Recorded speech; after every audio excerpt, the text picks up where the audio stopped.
It's like it's the first week of the dark half of the calendar. Yeah, okay, that's fair. That is also the tag for Days of Our Lives, which I think is. I'm Well, sad I know that. that is not where I got it. Well, I can mean, assure you that. These are the days. How of you our doing, lives. Tariq? Doing great. I mean, listen, Giants got totally whooped this past weekend, but I feel good about the direction we're going in.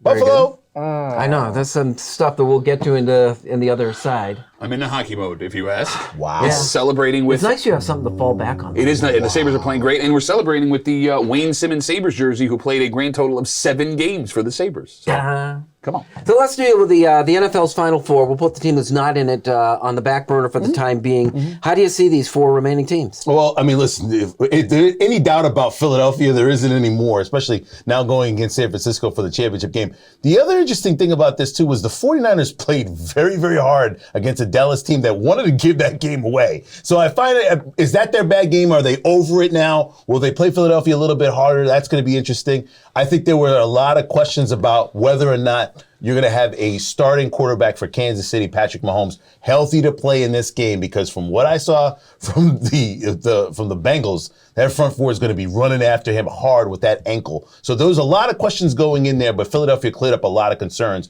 with the way they ended the season and what they did to the Giants last week. Philly and KC are moving on, and I'll tell you why. KC is a better team this year with the moves that they made than they were the year before. Patrick Mahomes has dealt with. You let Tariq Hill go and be better. And I'm not arguing that it isn't true, but it's like amazing that it happened. It is strange. I mean, look, we've seen Patrick Mahomes in a conference championship game with an injured wing leg before, right? And he was absolutely fine. I think what happened with Cincinnati and Buffalo last week is going to hurt Cincinnati this week. Not only did they put a lot on tape to have to do what they did to Buffalo, but they haven't beaten Cincinnati. Patrick Mahomes has never beaten Cincinnati. Look, you're a guy who has put down a bet or two. If you're going to run numbers here, right, what are the odds that Joe Burrow beats Patrick Mahomes for a 4th straight time? I'm going to say 0%. And again, on the road. So, I mean, we put those numbers together, it's very scary. But when you peel back a bit of the layers, high ankle sprains are not that good. I mean, they take some time to get over.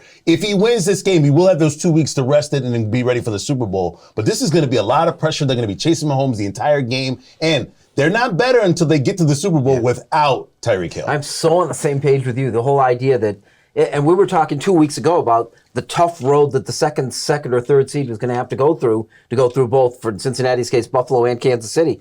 And like you, I think they spent so much beating Buffalo, far more than Kansas City did beating Jacksonville, that despite the high ankle sprain, I think it puts Kansas City in the Super Bowl. But, you go back to the game, I don't want to get into the Bills and the Bengals too much, but you go back to that game where DeMar Hamlin was injured. They were moving the ball very well early on. I didn't think they were going to win that. The Bills were going to win that game. I didn't think so either. So I thought to myself, the fact that unfortunately the incident took place with DeMar Hamlin, so I'm not trying to escape that one. But I think if they had played that game and lost that game, they would have played maybe a little bit better last week against Buffalo. That being said, Joe Burrow, I do not want to bet against this kid. For some strange reason, he has a stone face on the road again. We'll wait and see what happens. If he takes that team back to the Super Bowl, he's right there up there with Mahomes. You've got Philadelphia said, and we went through just before the names of the guys, the rookie quarterbacks. There had been 4 of them who got to conference finals in the Super Bowl era, and all 4, an interesting list. Yeah.